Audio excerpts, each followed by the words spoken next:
Milhares de pessoas foram impactadas com a interrupção do Facebook, Instagram e WhatsApp. Isso ocorreu depois que uma denunciante do Facebook acusou a empresa de priorizar os lucros sobre o bem público em uma entrevista ao programa 60 Minutos. Fuzileiros navais dos Estados Unidos que foram destacados no Afeganistão voltaram para casa no domingo.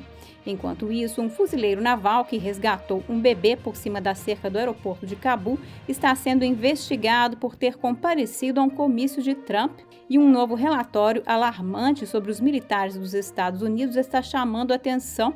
De acordo com os dados do Departamento de Defesa, as taxas de suicídio entre os membros do serviço ativo aumentaram em mais de 40% em 5 anos.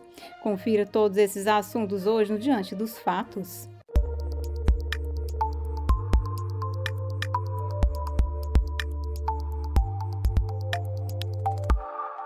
Vamos começar com o pânico generalizado causado pela interrupção do Facebook, WhatsApp e Instagram.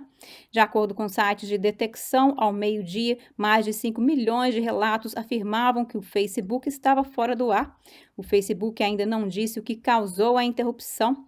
A empresa enviou um tweet dizendo: "Estamos cientes de que algumas pessoas estão tendo problemas para acessar nossos aplicativos e produtos", acrescentando: "Estamos trabalhando para fazer as coisas voltarem ao normal o mais rápido possível e pedimos desculpas por qualquer inconveniente." Além do Facebook, Instagram, WhatsApp, Telegram e TikTok também ficaram fora do ar. Isso ocorreu depois que uma denunciante do Facebook acusou o gigante de priorizar os lucros sobre o bem público. Ela revelou sua identidade em uma entrevista bombástica no programa 60 Minutos. Frances Haugen disse: "Havia conflitos de interesse entre o que era bom para o público e o que era bom para o Facebook, e o Facebook repetidamente escolheu otimizar seus próprios interesses." Ela expôs dezenas de milhares de páginas de pesquisas e documentos internos. Ela afirmou que eles mostraram que o gigante da mídia social sabe que a plataforma é usada para espalhar ódio, violência e desinformação. Eles têm tentado esconder isso. Haugen apontou o algoritmo da empresa e disse que o Facebook percebeu que, se eles mudarem o algoritmo para que ele se torne mais seguro,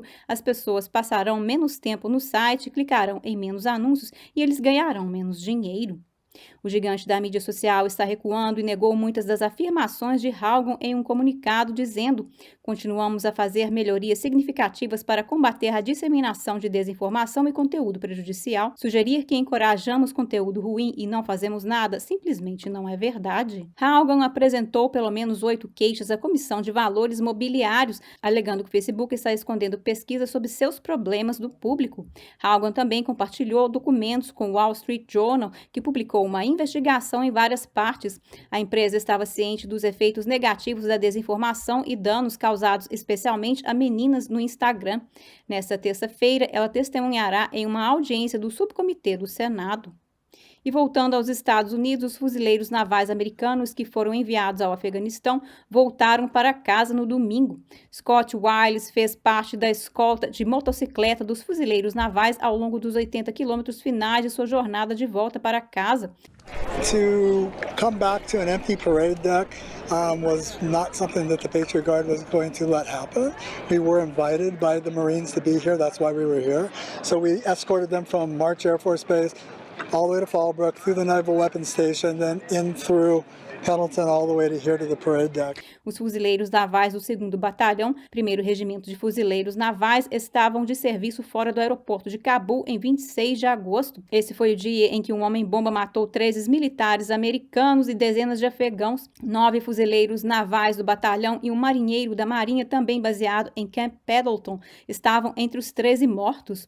2 fuzileiros navais adicionais e um soldado do exército também morreram. What we want them to do is know that civilians, veterans, people in the area care about what it is that they do and what they're doing for us as a country. Os fuzileiros navais foram mortos menos de 10 dias depois que o Talibã tomou Cabul, culminando com uma rápida tomada de controle do país com a retirada das forças americanas do Afeganistão.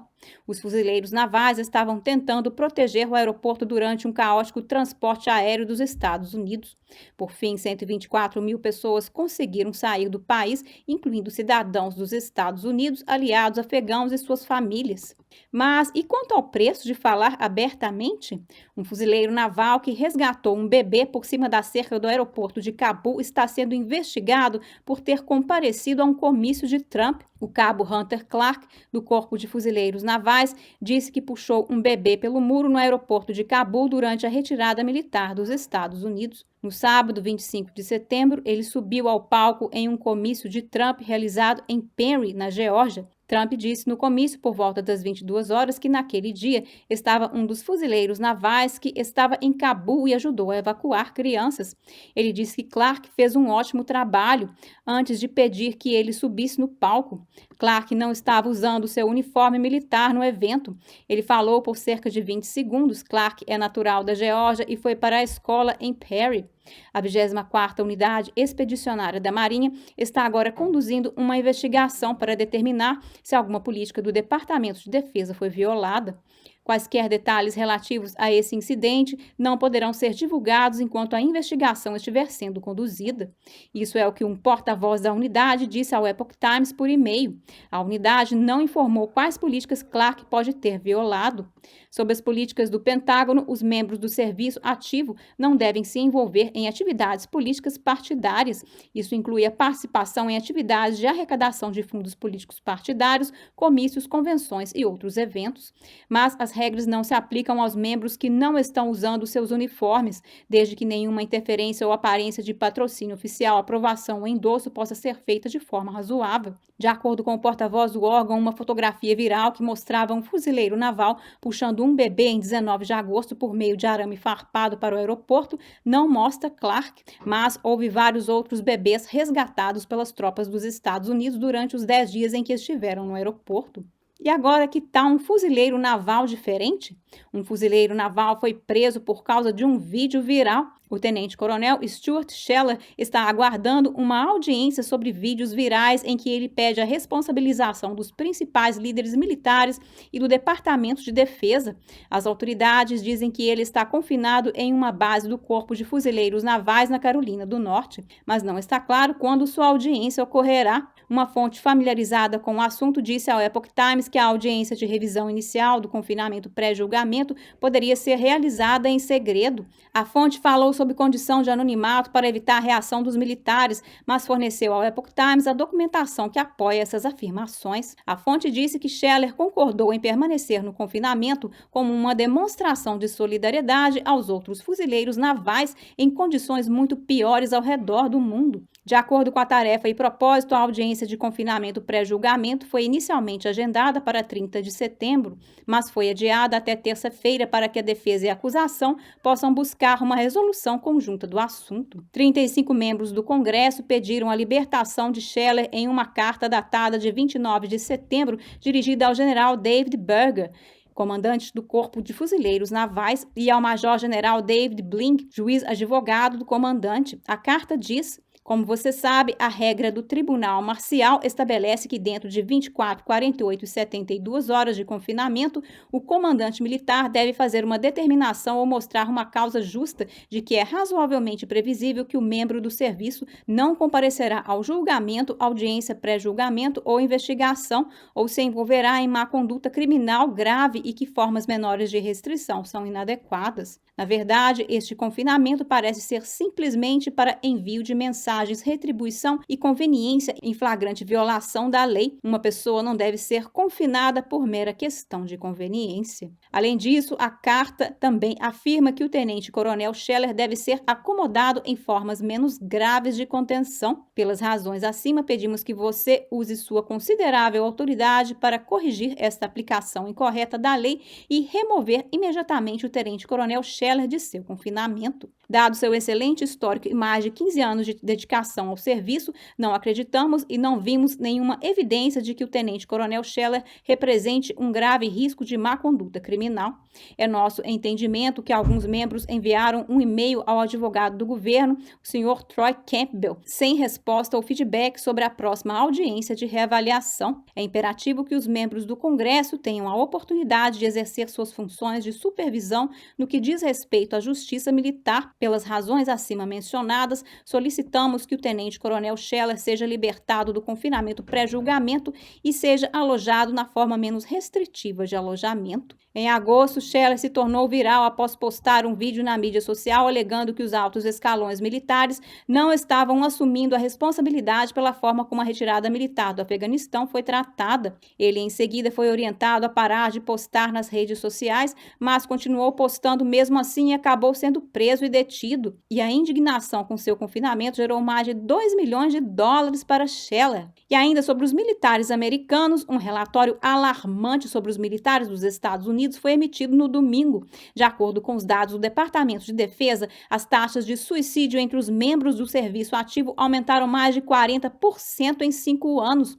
Os dados indicam que em 2020 houve um aumento de 9,1% na taxa em membros do serviço ativo. Entre os membros da reserva, o suicídio aumentou 19,2% no ano passado, mas diminuiu desde 2018. E embora a taxa referente aos membros da Guarda Nacional tenha subido quase 32%, ela também diminuiu nos últimos 2 anos. Somente em 2020, 580 militares morreram por suicídio. Em um comunicado, o secretário de Defesa Lloyd Austin disse em parte que as descobertas são preocupantes e que as tendências não estão indo na direção certa. A doença mental afeta a todos direta ou indiretamente por meio da família, amigos ou colegas de trabalho. É por isso que médicos e funcionários de saúde estão tentando espalhar a palavra sobre como conviver e administrar isso. A primeira semana de outubro é a semana da conscientização sobre doenças mentais. O Congresso estabeleceu oficialmente a Semana da Conscientização sobre Doenças Mentais para educar melhor o público sobre as questões de saúde mental, fornecer apoio para aqueles que enfrentam isso e lutam contra a discriminação. De acordo com o Instituto Nacional de Saúde Mental, doenças mentais são comuns nos Estados Unidos. Eles afirmam que quase 1 em cada 5 adultos vive com um problema de saúde mental. Cerca de 51 milhões e meio de pessoas foram afetadas pela doença em 2019. Outubro também é o mês nacional do bem-estar dos animais de estimação.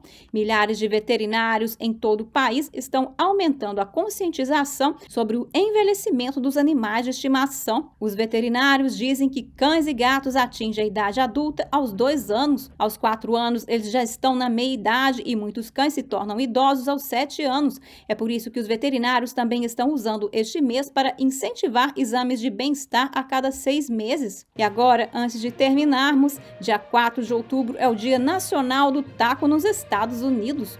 No ano passado, os americanos comeram mais de 5 bilhões de tacos, isso de acordo com um site dedicado ao feriado alimentar. O Taco Bell está oferecendo um taco crocante de graça para aqueles que se inscreverem em seu aplicativo de recompensas. Por hoje é só no Diante dos Fatos, mas antes confira nosso canal do Telegram na descrição do vídeo. Obrigada por assistir e até a próxima!